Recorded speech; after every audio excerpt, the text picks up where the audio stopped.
আসসালামু আলাইকুম। আজকে দেশ স্বাধীন হলো আবার। আপনাদের মতো আমিও খুশি। আমার এখনও একটা কথা মনে পড়ে, 2016-17 দিকে আমি আমার বন্ধু রিফাত, আমার বড় ভাই তামিম সহ মগবাজারে TNT অফিসের সামনে একটা বাসায় ছিলাম। ওই সময়ের একটা ঘটনা, আমি কিছু ইসলামিক বই রাখছিলাম, নামাজের বই, দোয়ার বই, হয়তো কিছু নবীদের গল্পের বই, এইগুলোই ছিল।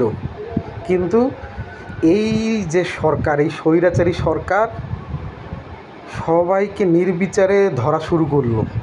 আমাদের পাশেই ছিল আহসানুল্লাহর হল, সেখান থেকে লোকজনকে নির্বিচারে, ল্যাপটপে কী ছিল না ছিল, কার বক্তব্য ছিল, ইসলামের সামান্য কিছু জিনিস পেলেই তাকে ধরে নিয়ে গেল।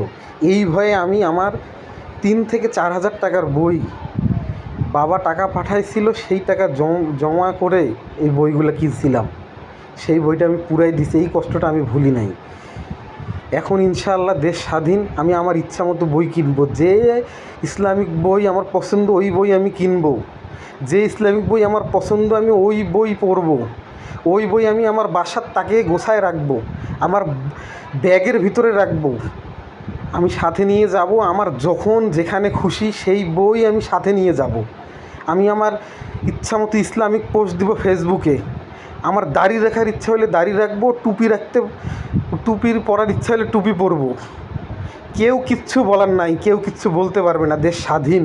কেউ আমাকে জঙ্গি ট্যাগ দিবে না, কেউ বলবে না, কেউ ভয় পাবে না আমার সাথে ঘুরতে।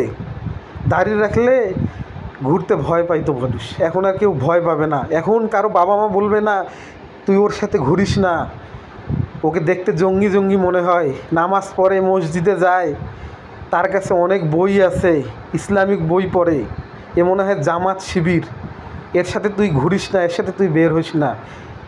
আজকে আমাকে আর কেউ কিচ্ছু বলতে পারবে না, কারো বাপের ক্ষমতা নাই আমাকে আর কিছু বলার।